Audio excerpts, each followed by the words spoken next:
Hey y'all, this is Robert, and thank you for tuning in to Station Square. And I hope everybody's doing well and staying safe out there and um, doing all of this other stuff. I know there's been a lot going on and off mic, in regards to the industry, in regards to, well, everything that is happening. But we're not gonna discuss about what's been happening right now with specifically in Hollywood, which I'm pretty sure a lot of us voice actors know what's going on. But today, we're gonna be chatting with somebody who's been um in the VO game for a while, and they've worked on various video games, anime, so on and so forth. So I'm gonna be chatting with Mr. Matthew Greenbaum. Thank you so much for joining me on the show today, and yeah, pleasure to meet you.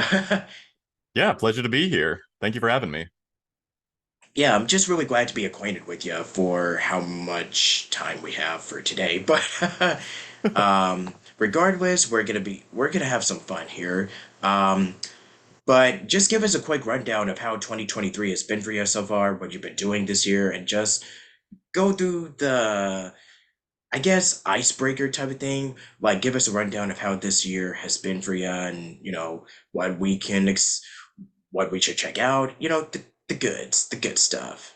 Yeah, totally. 2023 has actually been wonderful for me. It's been probably my favorite year since I moved out to LA some I guess it would be 6 or 7 years ago, something in that ballpark.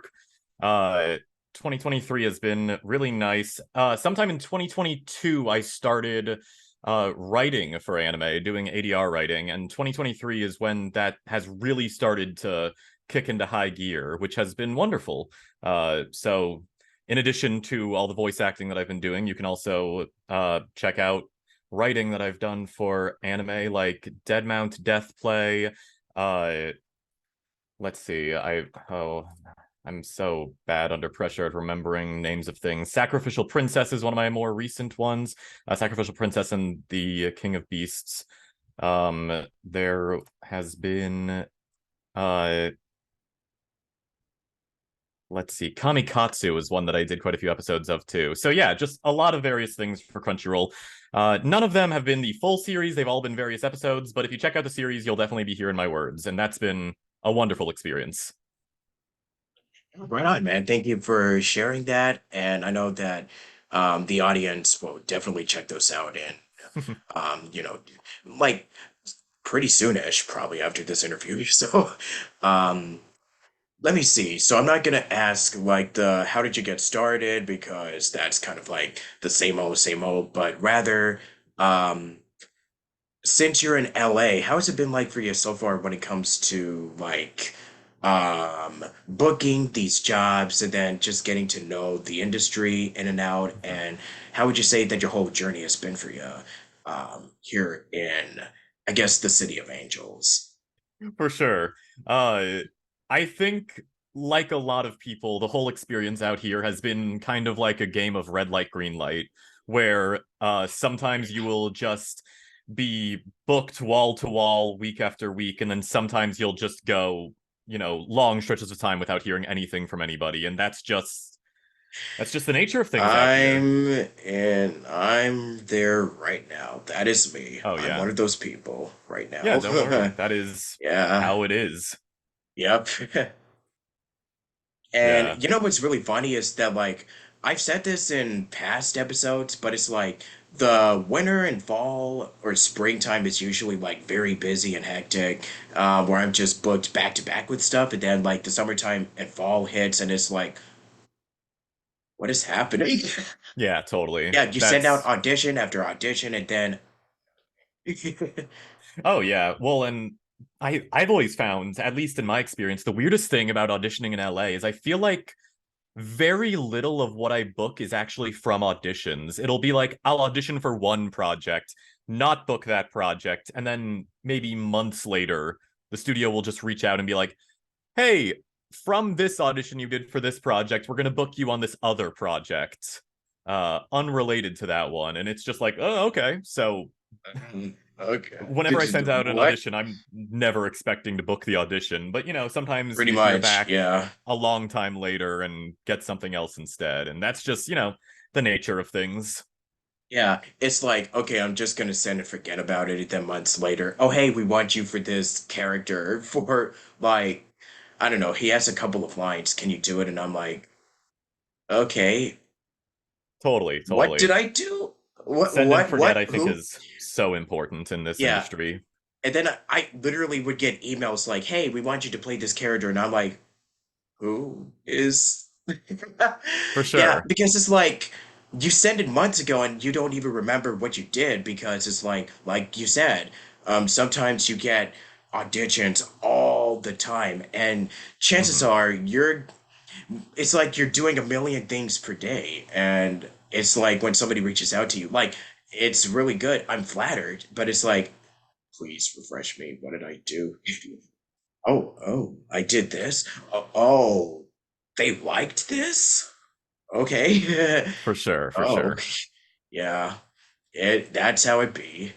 Um, so anyways, I mean, I'm glad that LA has been going well for you because I know that for the past 6 years that I've been doing this, like being born and raised here in LA, it's kind of Hmm. like, it definitely has its ups and downs. Like, I know that we could talk about like, the weather or traffic or just any of the, Oh yeah.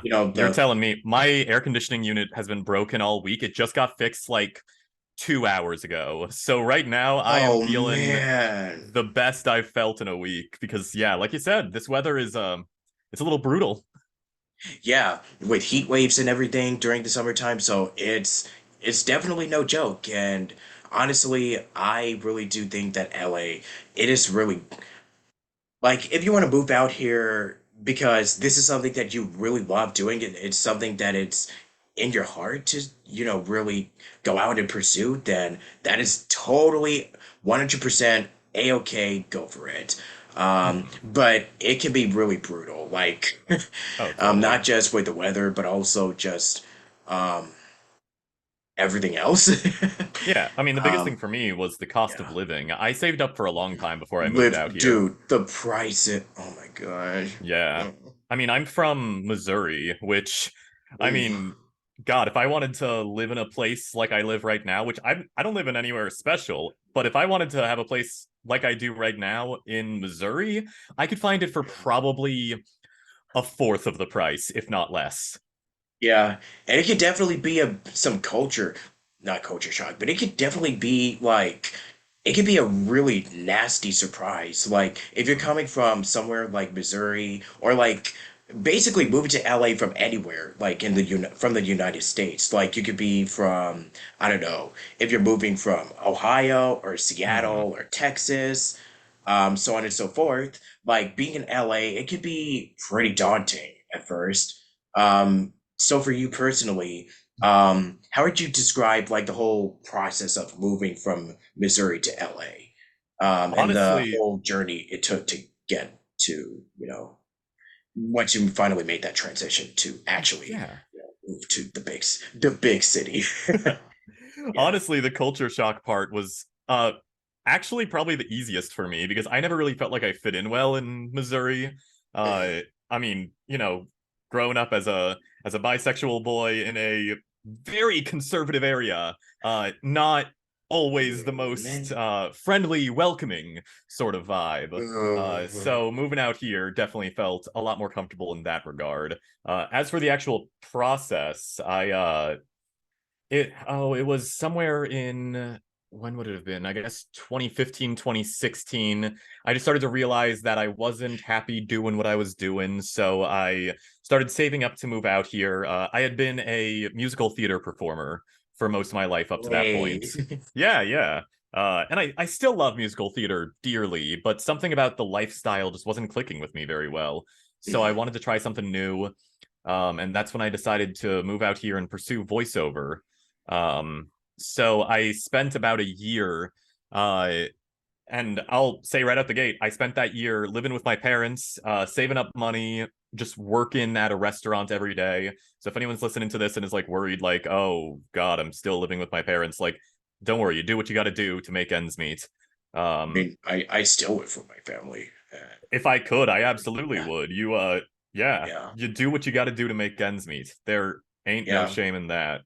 Uh, I mean, yeah. And especially if you have to look for, because you mentioned that you worked at a restaurant. So mhm, it's like you still, even though if you're moving, like even if, I'm not saying the worst case scenario, but in any case, if you're not doing this full time, like there are other avenues. Like there's a lot of stuff. Like for me, I don't always do VO. I've dabbled into writing and I'm in the process of mhm, looking for another job, like a day job, because like the last one, I haven't really been working like for the last few years. And I think with the current situation with like the inflation and mhm. everything that's been going on, like I think it's best to start early looking for a new job than just wait if until like worst case scenario, something happens like with housing and it's like, oh, I need to do something fast. Okay, I gotta Oh, search up. Okay, totally, I gotta search for alternatives. So yeah, totally. under I mean, so yeah. I know very few people who are exclusively full-time voice actors. Uh-huh, There are yeah. certainly some who make it work, but the Hmm. vast majority of people out here are working other jobs. I mean, like I said, Yeah. I do writing, and I'm very lucky in that regard that I'm able to do that and like make my living off of that because to me, writing, acting, directing, it's all the same thing. You know, it's all storytelling. So, like, I have no problem with that, but I know a lot of people come out here hoping that they can work exclusively as a voice actor and make ends meet, and like Yeah. that's it's not impossible, but it's not the most realistic of goals, especially right away. Mm, yeah. Because um like for my situation, I was lucky to even be raised around the LA area, but still, Mhm. it takes like it's not like an overnight success. It takes a long Oh time. yeah, Like I've it been work. definitely depends from person to person, but it's not something that is like an overnight success. It takes years to really get your career established and really get it off the ground. For sure. I've Yeah, worked other jobs for the first like 4 or 5 years of living out here. It's only been the past like year or two that I've been like full time in the industry, and that's that's again just good. been thanks to all the writing that I've been able to do. Nice. So you know, and who's to say that that's going to go on forever? I will have Hmm. no shame at all if I like if a year from now the work slowed down so much that I need to go back to restaurant work. That's how the industry is. There's Yeah. people have this expectation of like, okay, after this much time, I need to no longer be working my side gig and just only be in voiceover. That's not how it works. It's all the business, you know? Restaurant work is part of the industry. I yeah, like there have been and I have talked to actors that have actually had restaurants that are filmed in like whether they're shooting like a TV show or movie. So if you're working at a restaurant and they just so happen to film like something there, then I Sure. I guess mean, what I mean by that is to say, like, whatever it is that makes yeah, actors be able to pursue their work is still part of exactly. the industry. You don't, there's like no shame in like an actor being like, oh, yeah, I really wish I could, or how to put it. You see a lot of actors talk about themselves as like aspiring voice actors, but if you're pursuing voice acting, you're a voice actor. It's that simple. Uh, Yes. Even if Yeah. you're still working restaurant, you're still a voice actor. Even if you're working an office job, you're still a voice actor. You know, it's, Yeah. there's no shame in doing what you got to do to make ends meet. Yeah. I mean, I'm totally not. I mean, we're not trying to put down like aspiring, people that are just starting out. But it's like if you're already getting started at voice acting, you are a voice actor. Oh yeah, Um, that's all I mean by like that pretty is much there's what you no need for say. the word Yeah, yeah, aspiring. You're doing it. yeah. Like, hey, you're putting your best foot forward, and just it's off to the races. Yeah. There's no difference between someone who's just getting started, getting their feet wet in the industry, auditioning for some indie projects, and the people who are like auditioning for, AAA titles. Like that, it's Huh? all the Yeah. industry. Yeah. Um, because I know for sure, like, you could be starting out and then you can still get like really big auditions coming your way. But I mean, Definitely does take a lot of time because it takes a while to really start getting the groove of the getting the I guess the I don't want to say it takes a while to get the hang of things because to be honest, Mhm. all of us are still learning every day. Like Of none of course. us really have like the perfect like knows the industry by the back of our hands. Like we are still learning every day and it's not like we're gonna get it like we know like the nuts and bolts in about like 10 years or so. There's still a lot that we are still unaware of behind the scenes. And there's new technology, new like advancements and just new stuff that is coming out every single day. And who knows Totally. where it's going to go for like the next 5 years, the next 10, 20. I mean, like the last 3 years alone have been, you know, tumultuous to say the least. And I'm putting it really, really lightly, but Yeah. it's just, who knows? You just don't know what today or tomorrow is going to bring. The best thing that we could possibly do is, just stay optimistic and keep fighting for what's right. That's pretty much Definitely all I'm going to agreed. say. Yeah. Yeah. I mean, to the point of what you were saying of like we all have stuff to learn. Yeah, there's an old Yeah. saying that goes, "The true master is an eternal student." There's there is no actor Oh, out there yeah. who is perfect at their job. Everyone still has things to learn because the nature of this work is we're artists and art doesn't have a like right and wrong way to do things. Mm-mm. There's just preferences. Yeah. So those preferences will change over time, they'll adapt, they'll evolve. No one is a finished product in this industry. Oh, that is beautiful. I gotta steal that one. Um, But Go for it's it. I mean it. I really do. I'm serious because like for all of us, we're all artists and we all have something that like whether it's an insatiable like desire to just express ourselves or collab with others or just do what we love do. I mean, that's why all of us are crazy enough to actually get into this really grueling business because Oh yeah.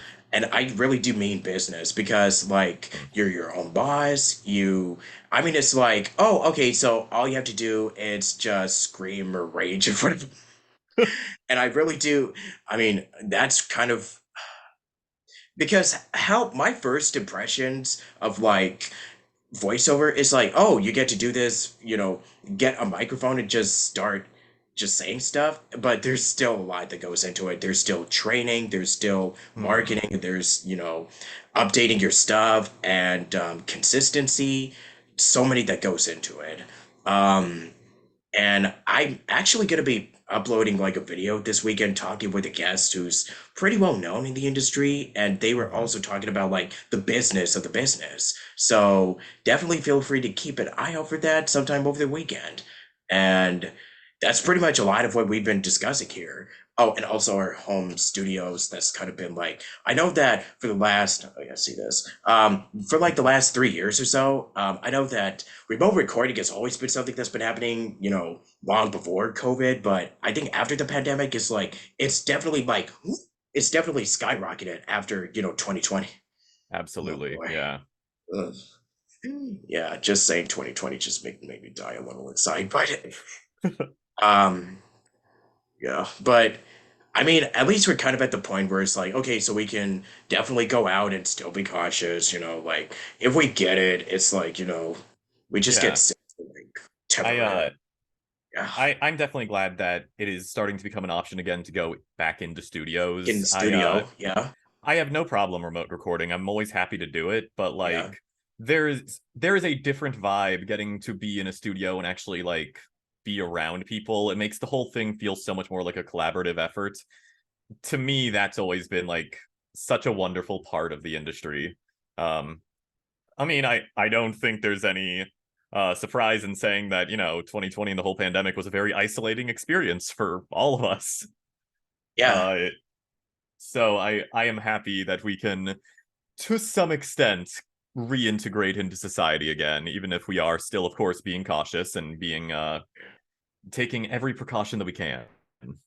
Yeah. Especially with me, because like I've always been somebody who's kind of like introverted and then I just starting to come out of, Hmm. you know, just talking to people, and it's like I felt with me, it's like I didn't really mind, just staying indoors and stuff like that. I mean, it's nice to just go outside and get some fresh air, but it's like every once in a while, I'm just like, oh my gosh. I mean, I've already mentioned that I live with family, but I Hmm. I do love my family. Don't get me wrong. Love y'all. Yeah, I just definitely need like more people that are like around my age that makes perfect range sense. and stuff. Like I need more. Totally need. I mean, I do like talking to my friends online, but it's like getting together in person. It's just something that's definitely it's a whole different feeling and vibe if you actually interact with people face to face.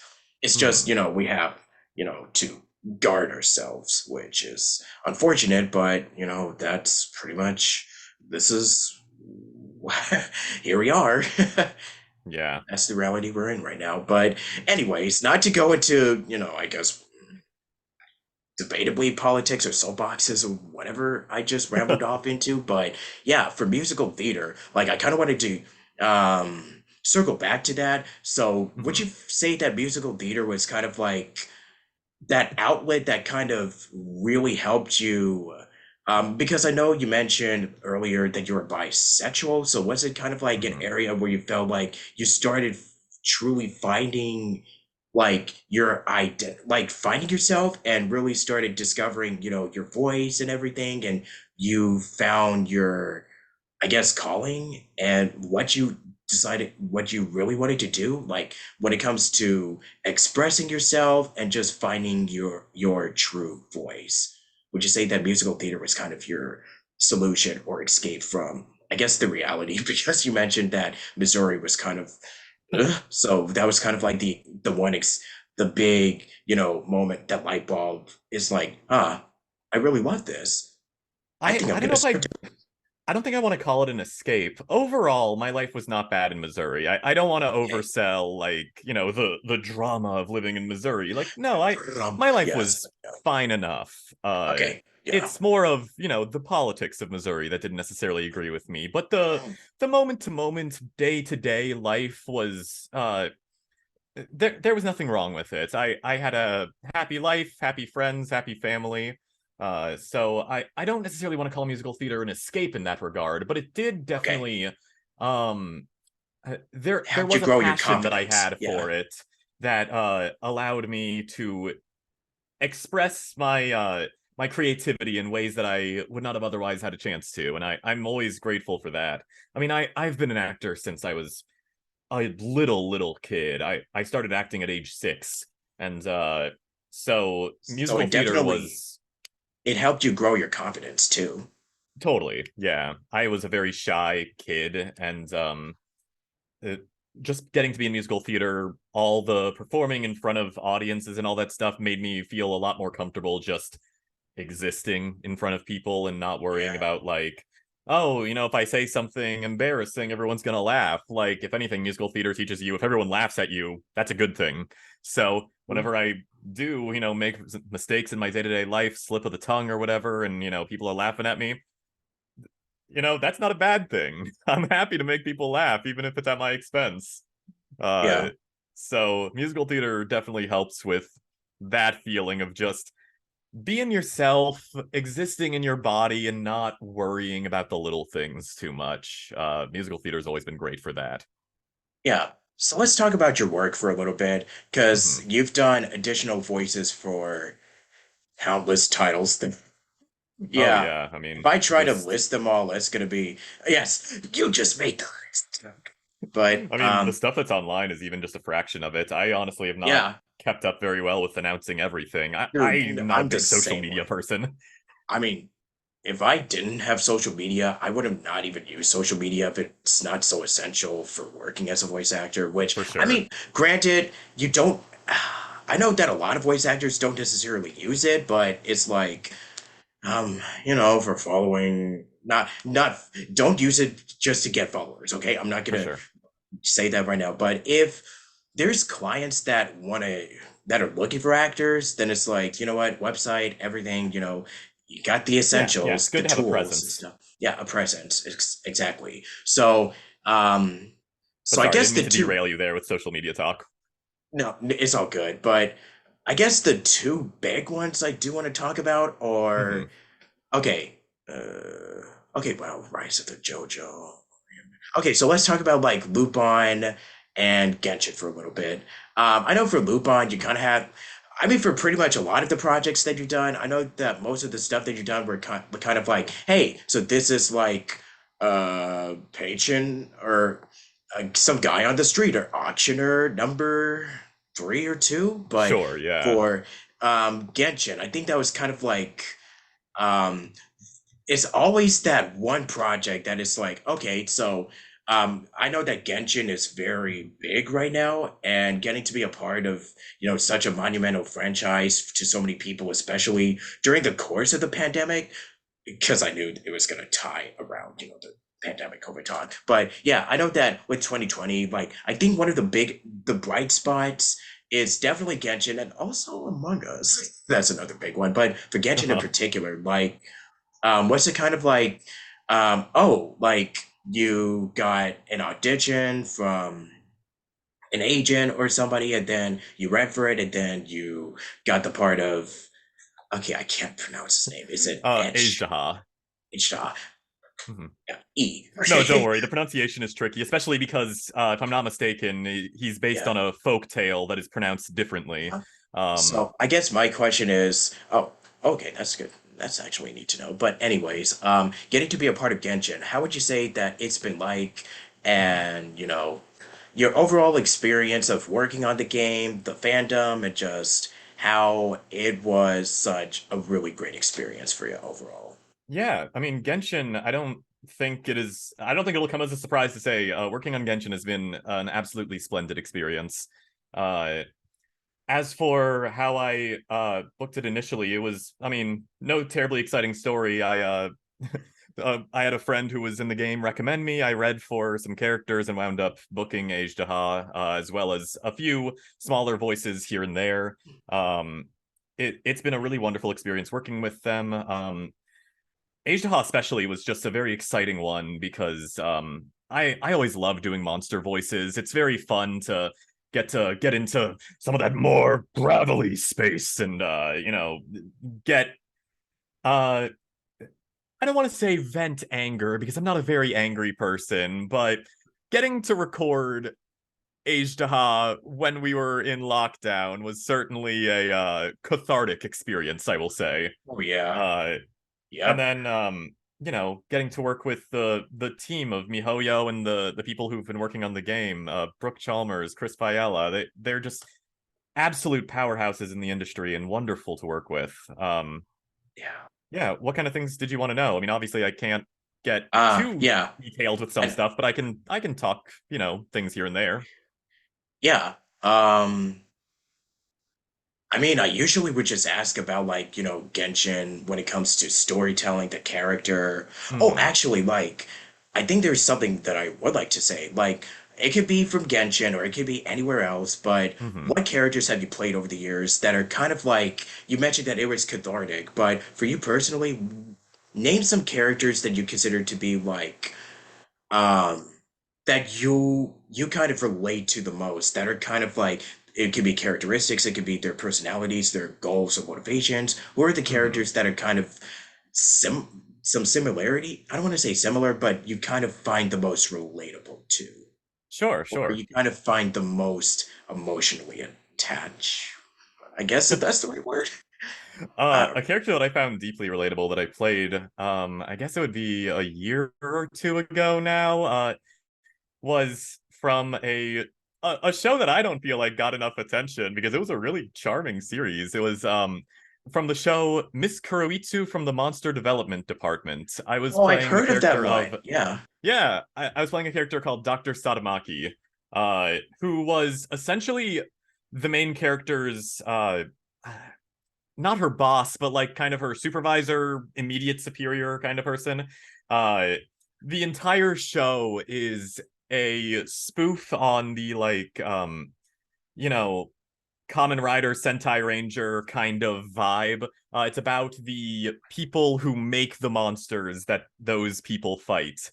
And the whole thing is making fun of um like office workplaces and like unhealthy work environments. And so playing the main character's like immediate superior, there was a lot of stuff where, you know, the premise of the series had a lot of things where somebody is just thrown into this like shitty annoying situation, and they're just like, why do we have to do this? And my character's just like, I don't know, I mean, that's life.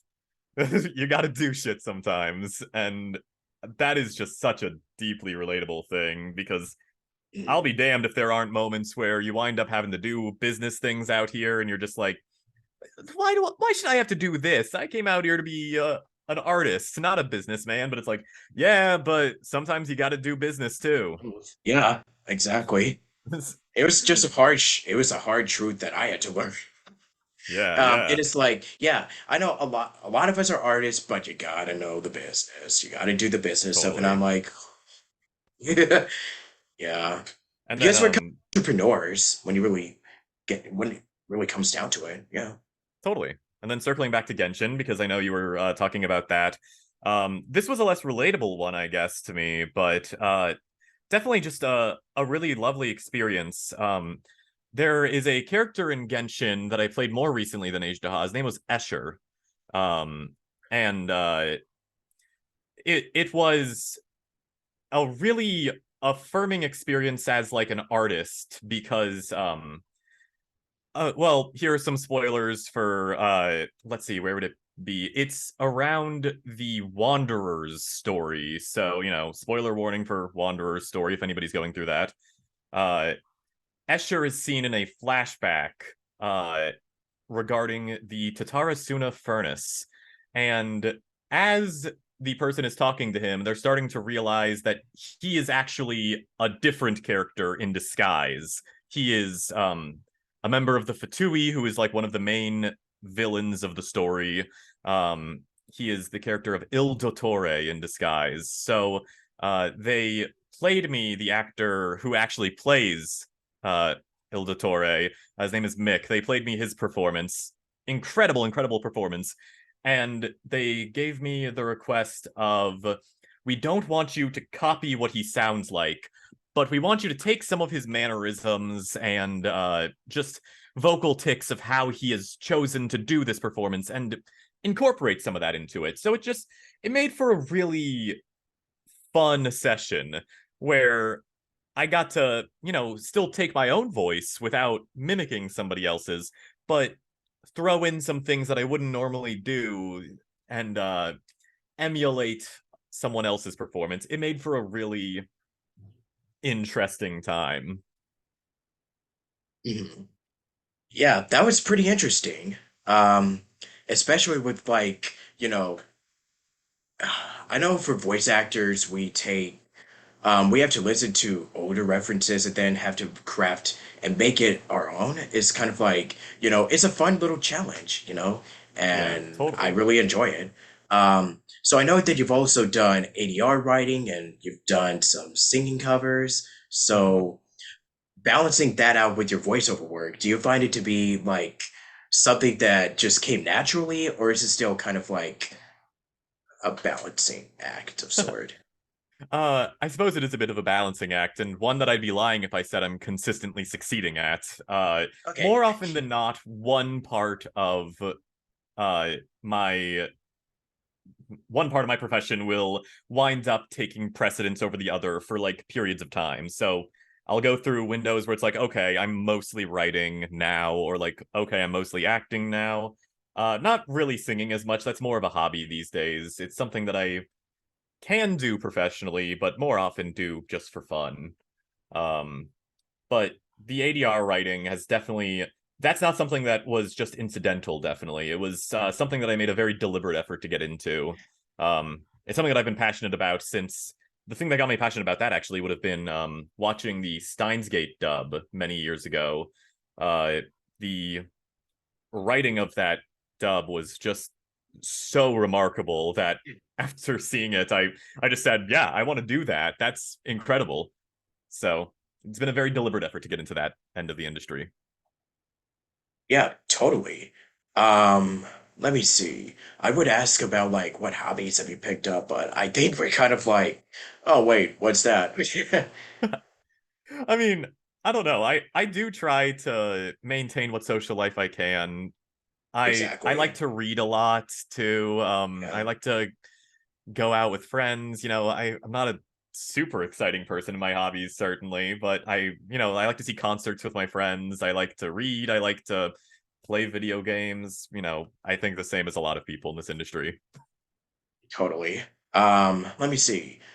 I guess you could just plug in your socials and give some last bit of advice. Just any last words that you want to close us out with, Sure. if anything. So as for my socials, you can find me on Twitter or I guess X now, uh, at Matt S. Greenbaum. Uh, let's see. That's the main one that I use, honestly. So that would be the best place to find me. And as for some last bit of advice, I recommend that everybody who's looking to get into voiceover, don't worry about how the journey's going because everything is part of the journey, and focus on being a good person over being the perfect actor because there's a lot of good talent out here, and the people that people actually remember are the ones who really were good to work with, not just were talented, but were like kind, genuine people. So I always recommend people focus on just being the most genuine, kind version of themselves. Yeah, that's pretty much my advice too. Yeah, yeah. Um, yeah, that's a pretty good way to close this out. So thank you so much, Matthew, for joining me. And yeah, this should be going up on YouTube and Spotify in a couple of days. And until then, I'll see you all next time. Stay safe, stay creative, and stay cool. Seriously, this heat wave is. Ugh. But yeah, I think I'm probably going to turn on the AC shortly. So until then, Definitely. thank you so much, and I'll see you all next time. Bye for now.